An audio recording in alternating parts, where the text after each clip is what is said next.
Halo guys, dengan Nisa di sini dan kita kembali ke segmen Mikir di Kamar Mandi.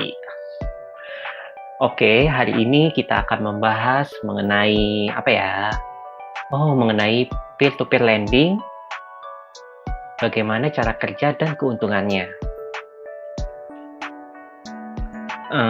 Terdapat dua pendekatan dalam konsep peer-to-peer lending, yaitu sebagai peminjam atau pemberi pinjaman. Sebagai apapun kamu dalam hal peer-to-peer lending, kedua peran ini akan memberikan manfaat tersendiri dalam hal finansial. Sistem P2P lending ini sendiri bukan tanpa risiko. Sama seperti kegiatan finansial lainnya, kamu tetap harus berhati-hati dalam menjalankannya. Namun, selama kamu memahami bagaimana sistem dan cara kerjanya, kamu akan baik-baik aja. Berikut ini semua hal yang perlu kamu tahu tentang peer-to-peer lending. Yuk, simak selengkapnya. Yang pertama, apa itu peer-to-peer lending? Peer-to-peer lending, sering juga disebut sebagai P2P lending, adalah metode memberikan pinjaman uang kepada individu atau bisnis. Orang yang memberikan pinjaman ini disebut sebagai pendana atau investor. Lalu, keuntungan atau return yang kelak investor dapatkan berasal dari bunga pinjaman yang diajukan peminjam. Sebaliknya, peer-to-peer lending sebagai peminjam berarti kegiatan mengajukan pinjaman untuk keperluan individu atau bisnis. Intinya, peer-to-peer lending ini akan menghubungkan pemberi pinjaman dengan peminjam secara online. Nah, dengan P2P lending, setiap orang bisa memberikan atau mengajukan pinjaman untuk berbagai tujuan tanpa menggunakan jasa dari lembaga perbankan. Pada dasarnya, sistem P2P lending ini sangat mirip dengan marketplace online. Dia ini menyediakan wadah sebagai tempat bertemunya antara pembeli dan penjual. Namun, dalam P2P lending ini, sistem yang ada akan mempertemukan pihak peminjam dan pihak yang memberikan pinjaman. Jadi, boleh dikatakan bahwa P2P lending merupakan marketplace untuk kegiatan pinjam-meminjam uang. Ketimbang mengajukan pinjaman melalui lembaga resmi yang seperti bank, koperasi, jasa kredit, biasanya proses mereka itu sedikit lebih kompleks ya. Nah, masyarakat bisa mengajukan pinjaman yang didukung oleh orang lain sesama pengguna P2P itu sebagai alternatif. Karena itulah sistem ini disebutkan peer-to-peer. Lalu yang kedua, bagaimana cara kerja peer-to-peer lending? Sebagai pendana atau investor bisa melihat detail data peminjam seperti jenis bisnis, sudah berapa lama bisnis beroperasi, tujuan pinjaman, pendapatan, riwayat keuangan, dan lain-lain. Nah, ini yang disebut sebagai marketplace P2P lending, karena pendana bisa melihat dan kemudian memilih pinjaman apa yang ingin mereka danai. Berikut dengan tenor, bunganya, dan risiko dari setiap pinjaman. Saat ingin mendanai pinjaman pilihan, pendana bisa langsung mendistribusikan sejumlah dana.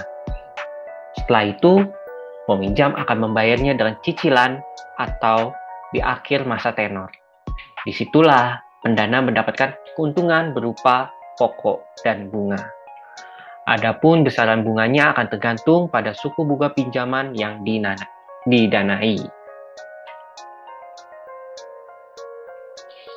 Lalu yang ketiga, apakah P2P lending merupakan pilihan yang tepat? Bagi pendana, P2P lending ini merupakan alternatif yang sangat bagus untuk mengembangkan dana di investasimu. Apalagi jika kamu ingin memiliki dana lebih yang ingin dikembangkan. Namun, kamu bingung harus kemana mengalokasikannya.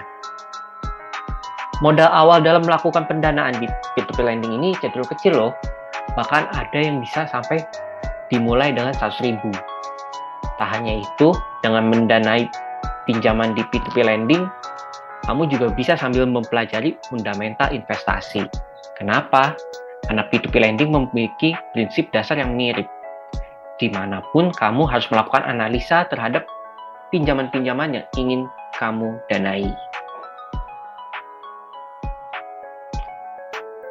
Lalu yang keempat, apa sih kelebihan dan kekurangan P2P lending bagi pendana? Yang pertamanya kelebihannya dulu deh. P2P lending ini sudah diatur resmi oleh OJK sesuai dengan Peraturan OJK nomor 77/POJK.01/2016. Kemudian memberikan pinjaman sangat mudah dan cepat dengan P2P lending. Khususnya jika kamu memiliki dana lebih namun tidak tahu harus mengalokasikannya kemana. Suku bunga pinjaman yang diterima juga mempunyai nilai yang lebih signifikan sehingga akan menguntungkanmu. Serta memberikan pinjaman melalui sistem P2P lending ini akan memudahkan kamu untuk mendiversifikasi pendanaan sehingga memperbesar kesempatan kamu untuk meraup keuntungan yang lebih besar. Tadi kelebihan ya, tapi ya P2P lending ini juga punya kelemahan ya. Jika kamu mengalokasikan uang melalui P2P lending, kamu tidak bisa menarik uang yang kamu danai kapanpun kamu mau. Tidak seperti menyetor uang ke bank. Lalu ada kemungkinan bahwa si peminjam juga akan gagal dalam mengembalikan uang pinjamannya. Sehingga dana yang kamu pinjamkan, bisa lenyap.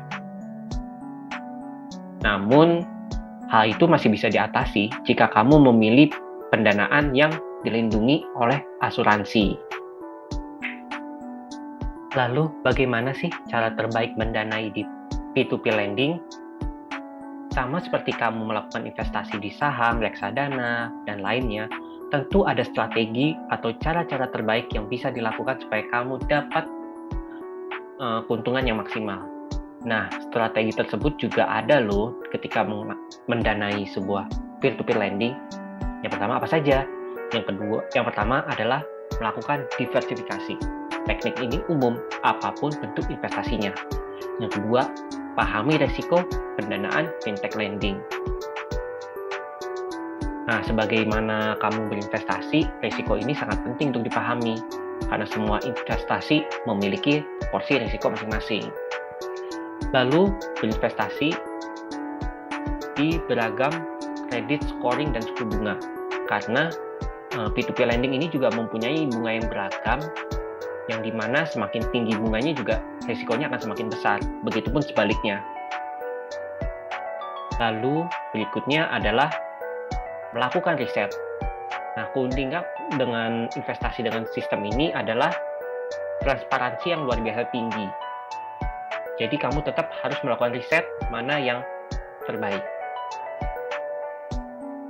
Lalu, ketika sudah mendapatkan keuntungan, kamu juga perlu melakukan reinvestasi keuntungan yang didapat agar keuntunganmu akan semakin compounding, berlipat-lipat ganda. Oke, segitu saja dari saya perkenalan tentang P2P lending. Jika kamu suka dengan pembahasan ini, silahkan di-like. Jika tidak suka, boleh dislike. Dan sampai jumpa di pembahasan berikutnya. Dadah!